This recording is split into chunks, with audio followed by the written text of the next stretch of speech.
На территории промышленного округа в Якутске началось строительство АЗС. Жители категорически против такого соседства. Законно ли возведением? Разрешительные документы были выданы заммэра Василием Гоголевым, который сейчас находится в СИЗО за коррупционные махинации.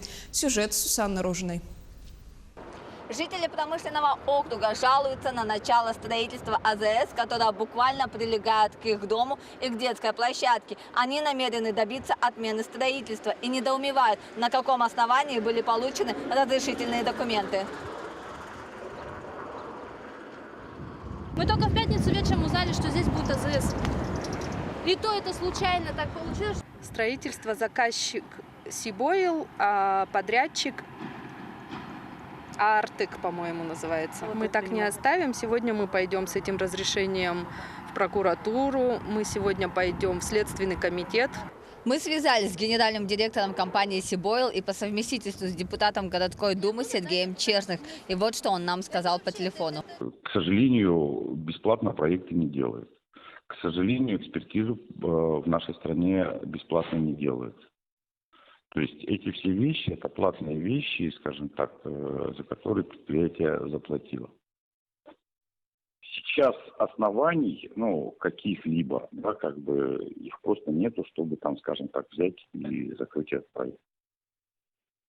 В данной ситуации мы видим явный конфликт интересов жильцов и бизнеса. Разрешительные документы были получены компанией «Сибойл» в апреле текущего года сроком до октября. Как сообщили в мэрии, земля под АЗС была реализована на торгах еще весной прошлого года.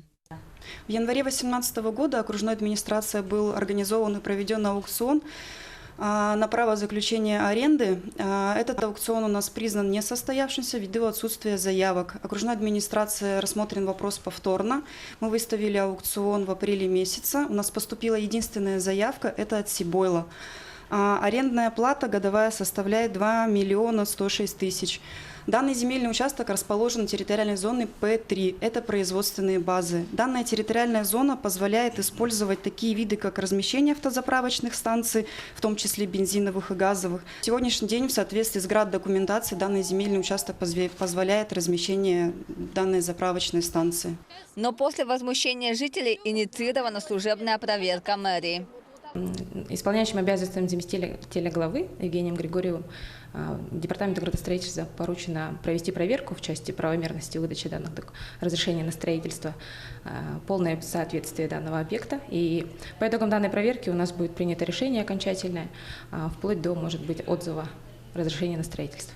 Может ли автозаправка располагаться так близко к жилым домам и социальным объектам?